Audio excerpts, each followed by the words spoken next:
that's recording.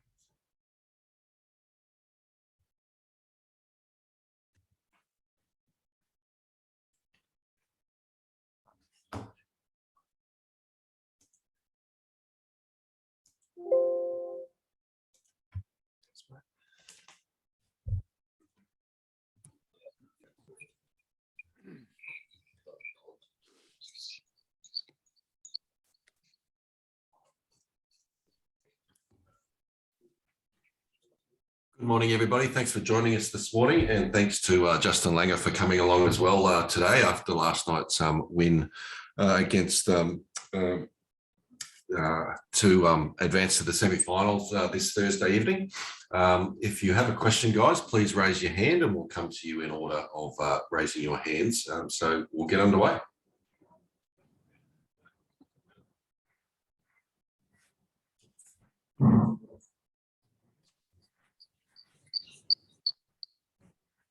We'll start off with Sam Joden. Thanks, Cole. Hi, Justin. Hope you're going well. Congratulations on moving into the semis. How proud of you of the team to reach this point, and how big of an achievement is it?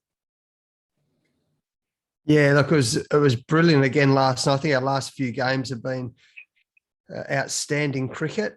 The boys have really stepped up. It was quite a sobering experience against England. We knew that we had to keep doing some work, and the way the boys responded to that has been brilliant. So it's nice to be in a semi-final. You can't win it unless you're in the semi-final. It's a tense day yesterday, but it's nice to be sitting here today knowing that we're at a semi-final on Thursday. Absolutely. It's an obvious question, but the improvement that you mentioned there that you've seen in these last few games, how much confidence does that give you that the side's capable of going all the way with this? Yeah, I felt it from day one, Sam. I think we've got a very, very, very talented, very, very experienced team, and those things are important in winning World Cup. So obviously against Pakistan, they're in red hot form. We're going to have to be at our best, but we're showing that we can be at our best. So yeah, we're very, very excited about Thursday. Thanks, Justin. All the best. Marty Smith. Thanks, Cole. Hi, Justin. Have you had much contact with your old mate Matthew Hayden while you've been over in the UAE? And I know the semis are not finalised yet, but it looks like you'll be playing Pakistan. How does that battle shape up against your best mate in cricket? Well, the difference is we'll be sitting on the sidelines watching, but he's enjoying it. I think we've been back and forth messaging throughout the tournament. He's really enjoying it. No insights though. We're sort of keeping business to business. So no, it's going to be good. It's going to be good to see. I haven't seen him for a long time. But whatever way, there's lots of relationships in cricket. And when it comes to Thursday night, then it'll be we'll put our friendships down for 3 hours and we'll get to business, and yeah, it should be good fun. And just one more from me, just regarding the conditions over there. I think a lot of people expected pre-tournament that the pitches are going to get really low and slow, particularly towards the end. It seems from afar that hasn't been the case. Has that surprised you, and how much has that, I guess, helped or shaped your strategy, particularly in terms of picking the big three quicks later in the tournament? Yeah, I think at the start of the tournament, I said our two biggest challenges were going to be the conditions of the wickets. They usually bring as conditions deteriorate, it usually brings the teams closer together, and also our lack of match practice leading into the tournament. So from our point of view, we've played seven games of cricket now, which is really important. And I've been fascinated by how the wickets have held up. It's been an incredible credit to the groundsmen over here, to the ICC, to the BCCI. It's been fantastic. So you get to see great cricket. So I've been a little surprised, but happily surprised to see how they've held together. Cool. Thanks, Justin. Oliver Caffrey. Justin, did you have any doubt that David Warner would be able to return to the sort of form that he's shown in the last few games? No. How impressed are you with how he's been able to bounce back after a pretty tough time in the IPL. Well, I mentioned it in my first press conference that I've never ever seen him as fit as he is at the moment. He is literally elite fit. He's always fit, but he's at a different level at the moment, and that tells me that. And as I mentioned back then, you don't just become fit. You don't flick a switch and become fit. You've got to work very hard at his age for him to do what he's doing. You saw the way he played, ran between wickets yesterday, hot conditions. It's a great tribute to his professionalism and how hungry he is to keep playing great cricket. So it's nice to see him getting the results. He's played 2 amazing innings for us, and let's hope he stands up again in the finals like the other boys have been doing so far. Alex Malcolm, you've still got your hand up there, Alex. G'day, Justin. Thanks, Cole. Justin, you've been outstanding chasing, really clinical chases actually across the tournament. What did you learn out of the England performance? And batting first under lights is a different experience in this World Cup. What are the things you learned, and what are the things you're going to take into Thursday? I think the numbers are all telling us chasing. Most teams are winning chasing, and you saw with the setup of our side with the extra batsmen for most of the games in the lead up to this quarter final, that we'll back ourselves to chase anything. So that said, finals are a different proposition. So we'll wait and see. There's also been the Dew Factor Pro. So that didn't really come into it last night. We didn't think in Sharjah, but it takes nerves of steel to chase big scores in finals. So we'll wait and see, but it's certainly worked out well so far. Certainly does. And just, can you give us a word on Aaron Finch's captaincy? It looks like he's marshalled the troops really well. He's been on top of every move and every matchup, and got most of his bowling set up right. How good has he been in that space? Well, I think Finch's captaincy over the last couple of years, the on-field stuff, he's been brilliant. He's sharp. He's been nice and calm, and he's on top of it. We do great preparation leading into the games, which I think's helped him with his just staying really organised in his thinking. But the way he stayed calm, and he's very astute when it comes to that. He's got great respect from the players, so he's doing a very, very good job. Thanks, mate. Raj. Thanks, Cole. Hi, Justin. Have you been surprised, or have you noticed anything about the Pakistan team so far in this tournament, skill-wise especially? Or do you think it's a spirit of the team? They've been talking about revenge games against India and against New Zealand and so on and so forth. You think it's that spirit which has carried them, or is it skill-wise? Have you noticed anything special in this tournament?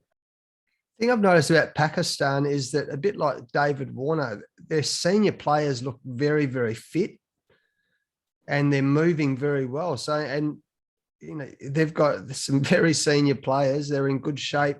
There seems to be a real calmness about the way they're going about their business, and we know how, as long as the game's been played, we know how talented they are. So that talented with their calmness, that's why they're in the position they're in. And we're going to have to be on top of our game to beat them on Thursday night. Do you still think Shaheen Afridi and the other pace bowlers are going to be the key ones right at the top if you have to do well against them?